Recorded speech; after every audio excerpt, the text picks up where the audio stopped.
Hey, class is in session.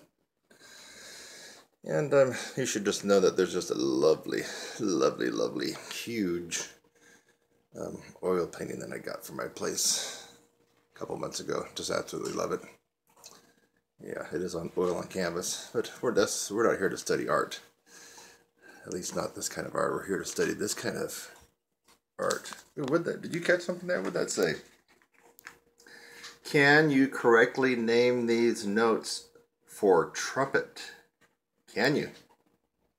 By the way, I've noticed some of you on Facebook aren't subscribers at my YouTube channel, and I'd love for you to go over there and show your support. It's very easy to do. Just go to YouTube, and you can click on a link, or you can put my name in it. And anyway, I come up pretty decently at YouTube, and once you get to my channel, just click on subscribe, and you'll get notifications instantly when I put stuff up online, or seen on my website. Okay, there's a problem all across the planet, and most of the problem lies with professional classical trumpet players, symphonic and orchestral trumpet players, and university professors. They can't name the right notes. And we're going to find out why that is. Why even somebody that's 80 years old, or looks it, and he's a university professor, or maybe even she, and they can't get the name of the damn note right. So this is going to be some brutal logic for these people. First of all, you know what a trumpet looks like. And let me go get my trumpet just for fun, because I just want to make sure. Okay. I want you to look at the bell of the trumpet here. Do you see a piano growing out of the end of the bell of my trumpet? Do you see a piano in there at all? No, this is a trumpet. Now here's going to be a pop quiz for anybody. But really, if this is being shown in a classroom where there is a university professor, you got 5 seconds to give me the ultimate definition for the question I'm going to pose. Here you go. You ready? I'm going to count to 5 and then I'm going to answer it. But just like getting these notes wrongly labeled, the university professor and even the classical symphonic trumpet player is going to get this wrong. We're not going to be able to come up with a good answer. Give me the simplest and most accurate definition of music. 3, 4, 5. Music is the organization of sounds through time. That's it, folks. You can't get more accurate and more simple than that. It's not music as an organization of sound and piano and how all the other instruments and voices on the planet relate to that instrument. No, ma'am. No, ladies. It's not. Let me repeat. The definition of the word music is the organization of sound through time. That means I could cough or burp and make it music if I wanted to. It would have nothing at all to do with piano. Zero. Got that straight? Now, we don't play piano. I'm talking to trumpet players. We happen to play an instrument called trumpet. And we have our own notes. And I'm a trumpet player and speak to trumpets. Now, if I was a band director, I might have to give you a code word to let you know what you're going to be playing. Or so I'm speaking your language, and you know that code word is, everybody, right? Concert. So the band director would say, I want everybody to play concert, whatever, concert B flat or concert F. Well, the trumpet players know that they're not going to play B flat. They're going to play their C. Okay? Big deal if the piano happens to have the C note come out when you strike a C, and we happen to have a B flat. We're playing a different instrument, folks. Not trying to be like piano. Now let's go to this little tutorial. Let's find out what we're dealing with here. Let's find out why so many of the advanced players in the hierarchy of academia get this wrong. Okay. So, what's the name of this note, anybody? Right there. It is, I'm holding the camera, low G. Okay. You agree with that? You agree with that? Or is that pedal G? Look carefully. It's actually low G, ladies and gentlemen, boys and girls. Now think about this brutal logic that's going to kill a lot of people. Now we're playing our instrument. That's a low G for trumpet. I don't care what it is for bassoon, didgeridoo, piano, harpsichord, color to a soprano. I don't care what it is for anybody else but for me and for people who play trumpet. Now what do you suppose the next note above it is? Right here. Is that also low G? No.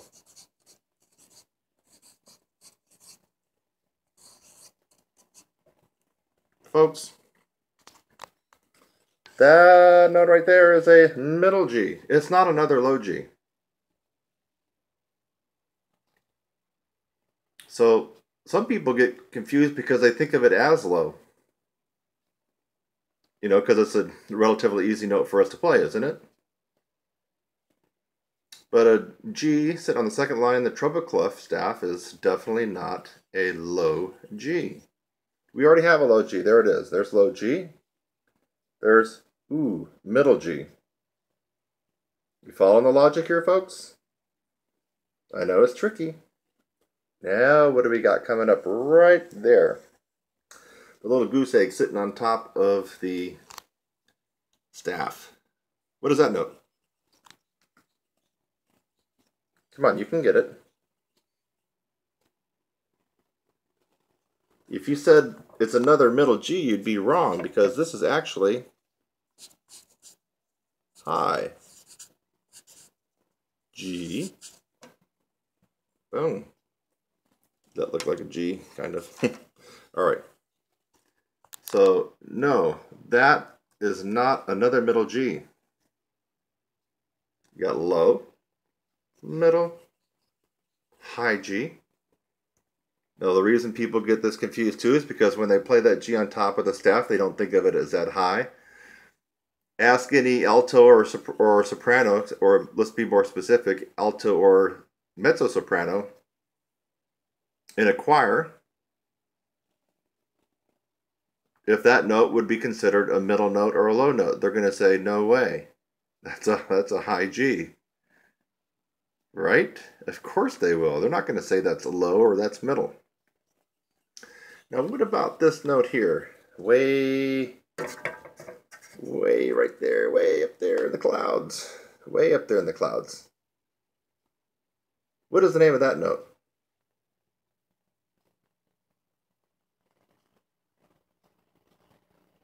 Is it high G? Kind of, but no.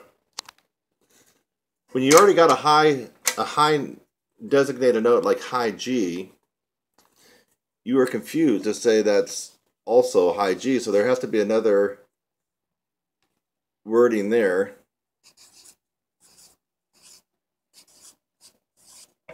So high is in the name. But folks, that's what we call a double high G. There's high G. If you take that an octave over, we double the highness of it. We can't call that note right there a high G way up in in the clouds, because that's a high G there. So to make it simple, we call this note double high G, and some of us jazzers call it double G. Double G. Double G. Does any of this make sense? I bet there's someone out there with a PhD or DMA right now who this does not make any sense. But for the rest of us, it should make sense. There might even be some principal trumpet player that's been playing in an orchestra or a symphony for the last 30 years and about ready to retire who would look at this and say, no, that doesn't make any sense. How does he coming up with all this? It just can't be. The G on top of the staff is not high. It's got to be middle. And therefore the G way up in the clouds, that's got to be a high G. Wrong. We got low G, because that's not a pedal tone. Low G, middle G, high G, an octave higher, double high G, or double G. You getting that, folks? Now, why do you suppose so many classical players, especially, and university professors, and let's just face it, folks, probably 90% or more of all university professors, trumpet professors, are mainly classical trumpet players. Let's just face it. There's not too many crossover lead trumpet, jazz trumpet, and classical trumpet players at the higher education level. Not really that many. So more than 90% will be mainly classical. So why is there such a problem? Well, one reason is most classical trumpet players do not play in that range all the time. They don't play too much above high C and high D. And when they do play those notes, what are they using? They're not using a big B flat trumpet. They're using their piccolo almost 100% of the time. If they're playing Fs and Gs, it's on a piccolo. Okay? So you have to consider they are definitely not the expert in upper register pedagogy, upper register speak, or notes in the upper register. And that's one reason that they get it wrong, because they're just not playing up there that much. But let's give you the other reason why. Let's go over to this. Now, what do we got here? We got kind of almost the same deal, except it's lower. Okay? So, let's take a look at that. These are all Gs. What are these notes? What is that note? We know what that note is, right? Let's just start with that note. What's that note? A couple more seconds.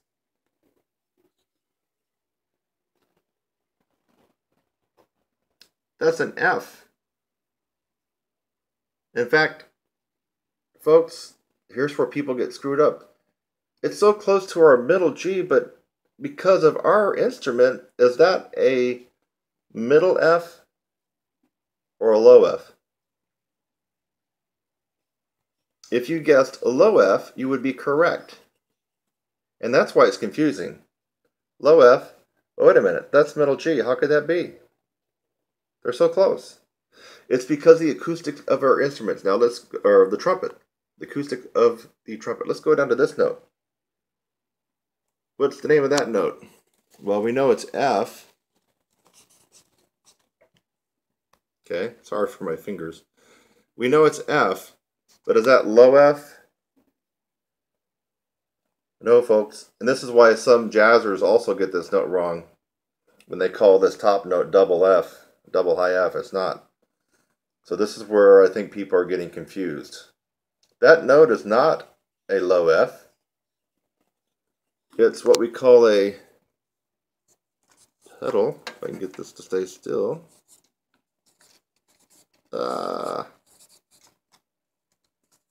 There we go.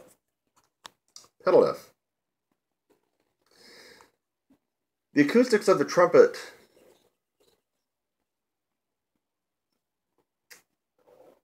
are like this. I'm not going to, actually that's a whole nother tutorial, I'm not going to go into it. Bottom line, the lowest natural note on the trumpet is low F sharp, fingered 1, 2, and 3, low F sharp. Now, that's a half step higher than this F natural. What happens if you go below the low F sharp, fingered 1, 2, and 3, you actually go into the range of the pedal tones. And pedal tones, although they are legitimate in some respects, for the natural harmonic acoustics of our instrument, the trumpet, we start counting at the low F sharp, not at the pedal notes. Therefore, the first F that we come to is what? That one. So the F in the staff, see if I can get this going here. That's actually a low F. Ooh, are we clearing some of the confusion? Now that's a low F. It really is confusing because there's a middle G, there's a low F. We don't have any low F down there in this range where the low G is because that's a pedal F and not a natural note on the trumpet. If we go up an octave higher, now what do we got there? Middle F. So that's middle F. Let's see if I can get this paper to stay still.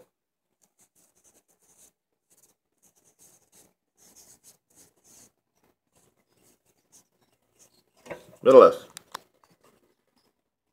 Now, would a lot of altos and mezzo-sopranos call that high? Yeah. A lot of them would not say that's a middle note in their middle range. They're singing up to F. Of course, you know, most of them can get that note. They can go higher, but they would not call that a low note or a middle note. They would definitely say that's on the higher side. But for trumpets, we call it middle F. Now, what's that note above those ledger lines, still way up in the clouds? And here's where a lot of lead trumpet players and commercial trumpet players get this wrong. The classical guys do not get this wrong. They're going to call that the classical guys and the professors are going to call this the right note. It's actually called,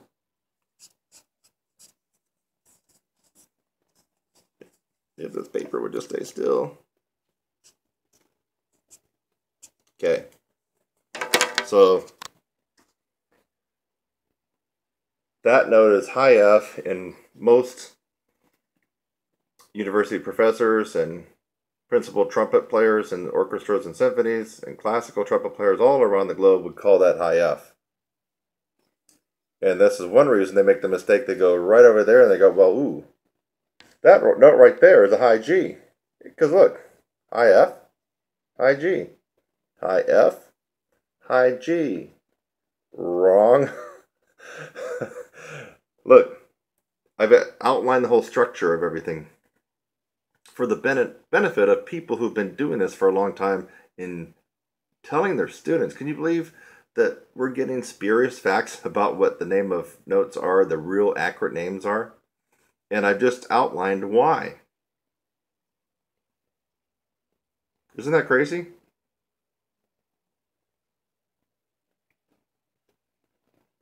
I had someone email me. Someone left a comment on one of my YouTube videos that said, why are you so up in arms about university professors? It seems like you're bashing them, and you must not like academia. The truth of the matter is, maybe one day, who knows? I might like to have a DMA suffix after my name. That'd be pretty cool. So no, I'm not knocking the degree. I'm not knocking the intelligence. Most of the time, it's the people behind that degree and their attitude and their ability. A lot of times doesn't really fit that degree, in my opinion. It's like they almost got that degree just to make themselves feel better about their own playing and their own talent. I believe that the intelligence and the playing and the talent come first, and then the degree. So no, I mean, who knows? You know, I'm going to have to get a lot older and more balder and a lot more grayer, but once that happens, I could definitely fit into the higher education and have, you know, doctorate of music arts right after my name. That'd be pretty cool. And I'm still kind of considering that.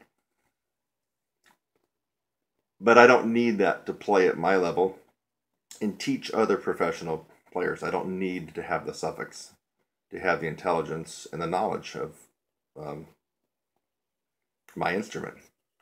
So, you heard it here, folks. Let that stick in your brain just for a little bit. Look at that. There you go. This was called Can You Correctly Name These Notes for Trumpet? Not piano, not soprano, not didgeridoo, or zither, or harmonica, but for trumpet. We play trumpet. Let's not confuse things. And if you're a student, you really ought to share this video to your university trumpet professor. I'm Kurt Thompson. Hope you enjoy this on-the-house trumpet lesson for you. It didn't cost you anything, did it? I'll see you in the next one. So long for now.